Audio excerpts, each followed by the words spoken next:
God. Oh my God. Oh my God. There he is. Income.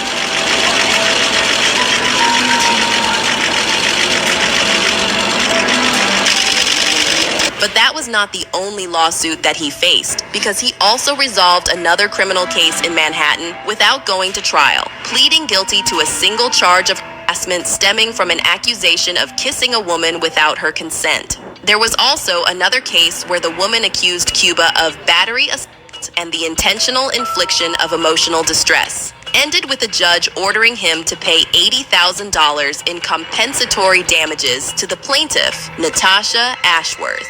In early 2022, he struck a plea deal to avoid prison time for the Soho SA, pleading guilty to a reduced charge. Cuba's lawyer attempted to defend his behavior, saying, "He's very, very outgoing. He's very friendly. He's very jovial. I guess the word is, sometimes he's frisky, but he's not inappropriate. He respects women. I've known him for over 30 years, never been charged or convicted of any crimes. I don't think it's going to create any pattern or affect his case." Mary J. Blige. Given Mary J. Blige's history with Diddy, it's not exactly shocking to see that she was allegedly by his side the whole time the Frakoffs were happening. Chilly, if you thought Diddy and Jay-Z were besties, just wait until you hear about him and Mary. They go way back to the early 90s, and they worked together on her first album, What's the 411. They've been close for more than 30 years, and Diddy has had nothing but great things to say about her, talking about how she was one of the greats. He said, "Mary J. Blige is one of the greatest storytellers in R&B history. She created a lane for women around the world to speak their truth to power.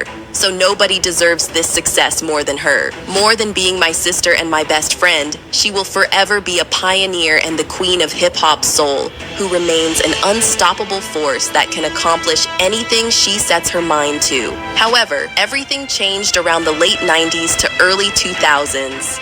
Diddy and Mary went through a messy beef, and they had a bad feud for years.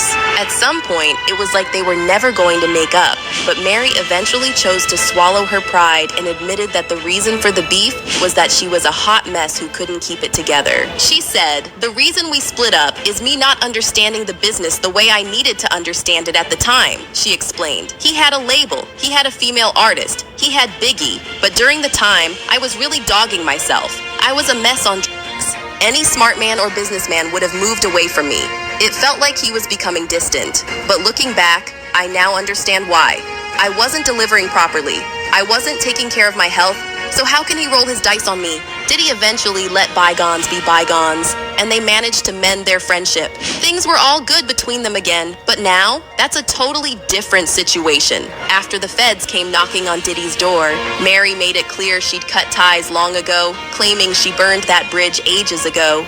She didn't waste time, and she posted a cryptic message on Instagram saying, "Unfortunately, a lot of you all met me when I lacked boundaries and was a people pleaser. Let me reintroduce myself."